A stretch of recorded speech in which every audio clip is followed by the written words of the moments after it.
Hi guys, hello, how are you?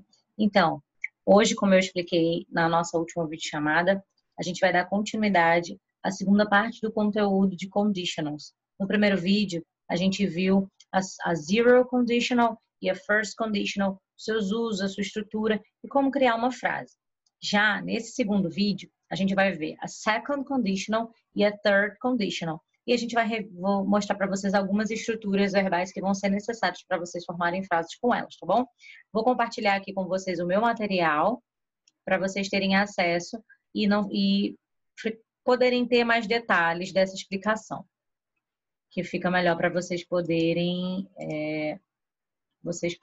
participar, compreenderem melhor. Vamos lá. Aqui, então, second conditional and third conditional.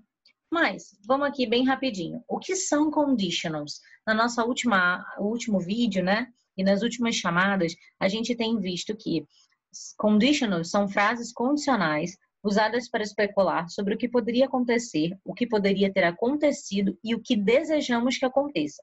Então, a gente viu que a zero conditional, ela se trata de uma condição e uma consequência no presente, algo real, que a gente sabe que se temos essa condição, automaticamente teremos essa consequência, certo? Como aquele velho exemplo, se aquecer o gelo, ele derrete, se aquecer o gelo, ele derrete. Se congelar a água, ela vira gelo. Então, são verdades absolutas, coisas que a gente já sabe, que é impossível essa condição acontecer e não ter essa consequência, certo? Agora, vamos à second conditional. Esse tipo de condicional é usado quando o tempo referido é agora ou a qualquer hora e a situação ela é irreal. Como assim ela é uma situação irreal? Ela é algo que não aconteceu. Ela é algo que é impossível. É uma impossibilidade. Não impossível, mas ela é pouco provável que aconteça, certo?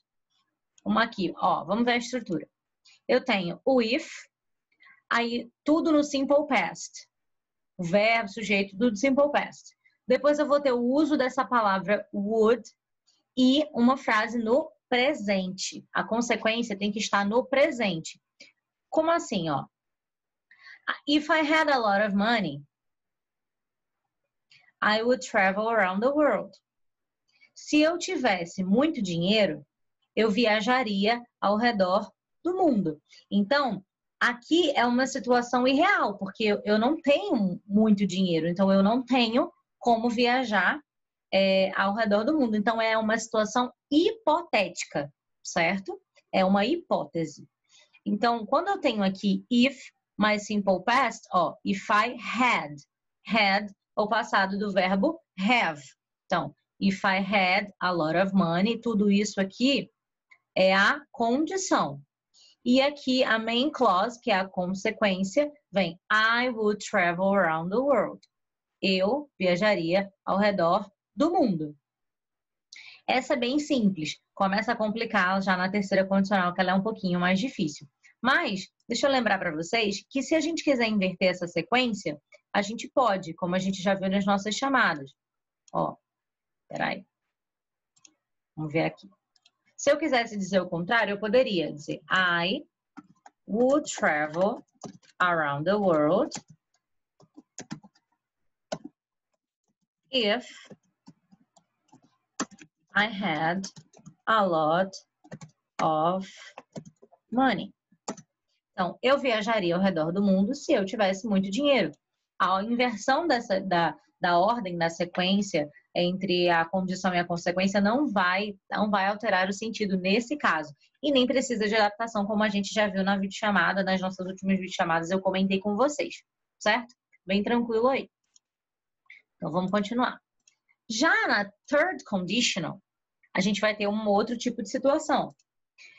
A third conditional é usada para se referir de um tempo passado e uma situação contrária à realidade. Algo do passado, mas que é totalmente diferente da realidade do que você vive. Ó a estrutura. Aqui começa a complicar um pouquinho mais. Ó, if, aí vem tudo no simple past perfect, would e present perfect. Esses dois tempos verbais, eles são muito parecidos na estrutura, tá? Muito mesmo. Eu vou já mostrar para vocês a diferença. Mas vocês precisam entender que essa situação, ela é algo muito hipotético, muito real, certo? E geralmente, a gente usa muito. Vamos ver os exemplos aqui, ó. If I had gone to bed early, I would not have missed the class. Se eu tivesse ido para a cama mais cedo, eu não teria perdido a aula. Então, é uma situação também totalmente hipotética. Mas quando eu uso assim, eu estou falando de uma situação diferente da realidade. Porque eu fui para a cama tarde, não fui para a cama cedo e eu perdi a aula. Eu estou querendo dizer isso, certo? Então, vocês precisam entender que esse uso dessas condicionais precisa ter muita atenção nessas estruturas, nesses tempos verbais e principalmente no que você quer dizer. Qual é o tipo de situação que você quer dizer? Porque dependendo do que você quiser falar, você vai usar qualquer uma dessas três. Mas você precisa ter noção de que a third conditional é para uma situação com um tempo passado e uma situação contrária à realidade.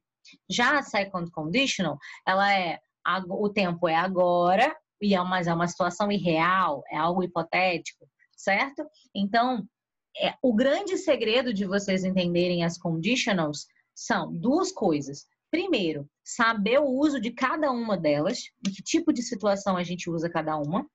E o segundo segredo é saber bem as estruturas verbais.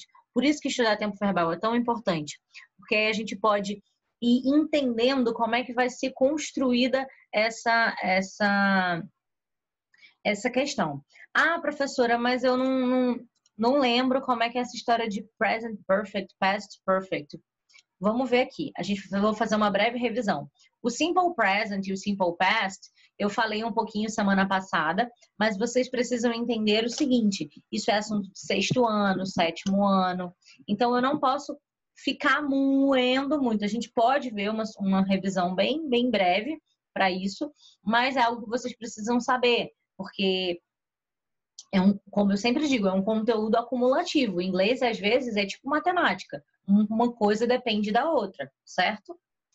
Então, ó, para a gente ver o present perfect, no present perfect, tem aqui sujeito mais have ou has, mais o particípio do verbo, mais o complemento. Professora, o que é o particípio do verbo? Gente, o particípio do verbo, em português, é quando a gente usa o verbo assim: cantado, dormido, dançado, estudado, faltado, certo? Em inglês, a gente tem o particípio do verbo, é sempre... não sei se vocês lembram quando vocês estudam simple past e recebem uma lista de verbos irregulares, aí tem a primeira coluna é no infinitivo, aí depois vem passado, aí depois vem o particípio. É sempre aquela terceira coluna. Eu posso providenciar uma lista para vocês terem acesso dos verbos irregulares. Quando o verbo ele não é irregular, ele vai ser igual à sua forma no passado, tá? A gente pode ver alguns exemplos já. Ó. Mas eu vou usar o have quando o sujeito for I, we, you ou they. Se o sujeito não for nenhum desses, aí eu vou usar o has. Ou seja, com he, she e it. É quando eu uso o auxiliar has. Então, é muito simples essa questão. Se o sujeito é I, we, you e they, a gente usa have. Se o sujeito for he, she ou it, usamos has. Vamos ver um exemplo. A gente vai ver uns exemplos já, na verdade. Agora, prestem atenção no past perfect. O past perfect, ele é muito parecido com o present perfect. Só que a diferença é que ele vai estar no passado. Como assim? Ó, aqui eu tenho sujeito, had, particípio, complemento. Ponto. Muito simples, muito fácil. A única diferença é que ao invés de eu usar have ou has, todas as vezes eu vou usar o had, independente do sujeito. Independente do sujeito vai ser had, tá? É muito simples. Vou montar uns exemplos para vocês. Vamos lá. pegar aqui uma corzinha bonitinha. Tá, essa aqui. Uma corzinha. Deixa eu aumentar um pouquinho a letra. Pra isso. Aqui.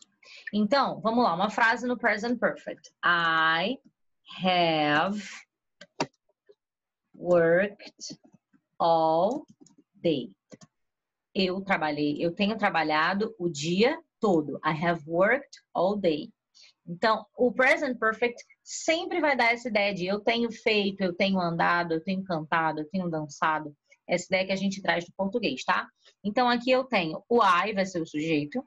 Consequentemente, eu vou ter have, né? Porque é o que acompanha. Work, worked.